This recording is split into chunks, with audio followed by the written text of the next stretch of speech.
Alright, welcome back. We've done a lot over the past few videos, a working list view, a clean detail page, even a live search that updates as you type. But today we need to slow down and zoom out. This isn't about a new control or a clever layout trick.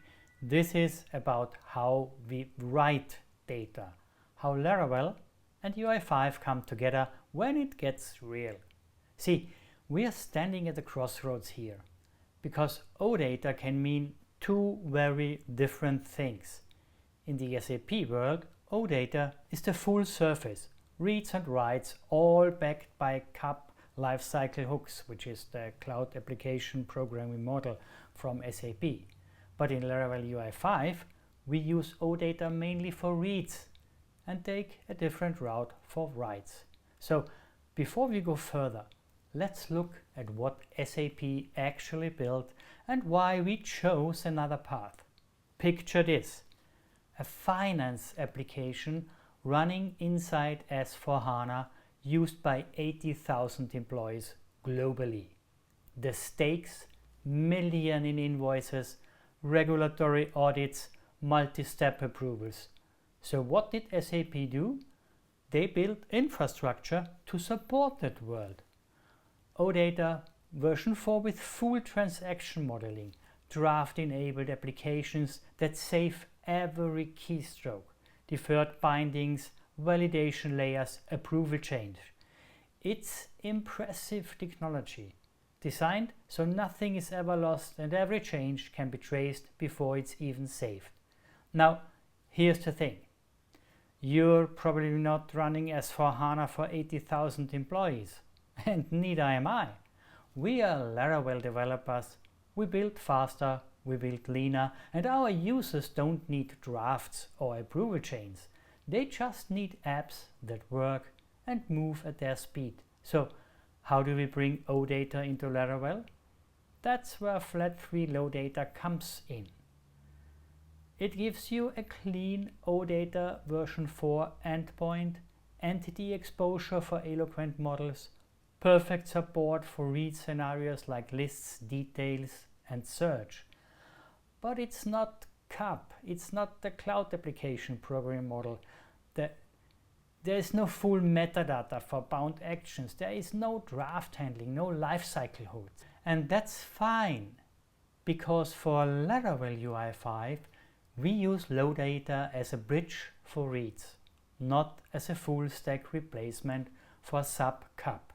Now, here's something you need to know. Low data can handle writes.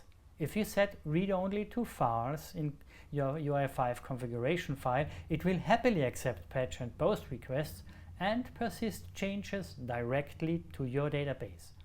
That aligns with how CAP treats OData. The protocol itself is designed for both reads and writes. But in Laravel UI5, we don't rely on this, because if we let every property update go straight into the database, we'd bypass Laravel's validation events and safeguards. And that's not a trade-off we want to make. That's why we set read-only to true. This makes the model read-only by default, the effects, no accidental overrides. Every write runs through Laravel controllers and form requests. Validation, events, and business logic stay exactly where they belong. So low data powers the views and Laravel handles the writes. A clean separation, and suddenly everything feels sane again. Getting here wasn't instant.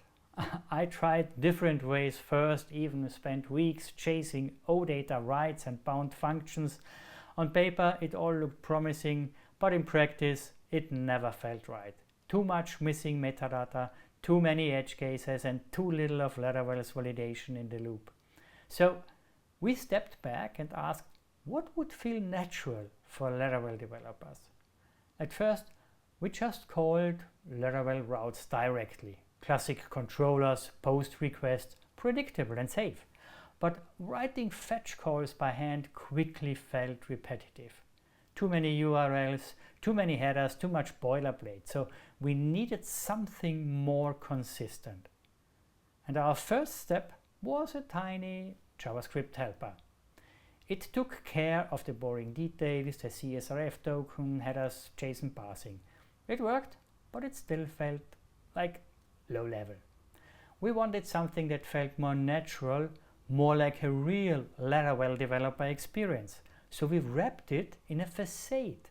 We called it LaravelUi5, and suddenly from the UI the call became as simple as LaravelUi5 call the action by the name with the payload. No guessing routes, no fiddling with verbs, just call the action by name. Of course, a facade alone isn't enough. We needed a formal way to define what each action actually is. That's why we introduced UI5 actions as an artifact. Each one implements the UI5 action interface, declaring its own name, HTTP method and parameters. They are stateless, so you can test each one, and they are reusable across modules. And that's how actions became a first-class citizen in Laravel UI5. Not as a workaround, but as the natural evolution of writing with UI5 and Laravel. So, in the next video, we'll stop talking theory and ship something real. We'll create our first UI5 action called toggleLock, wire it up with the UI with one click, and show the full round trip from frontend to backend and back again. You'll see how clean, expressive and powerful this approach really is. See you there.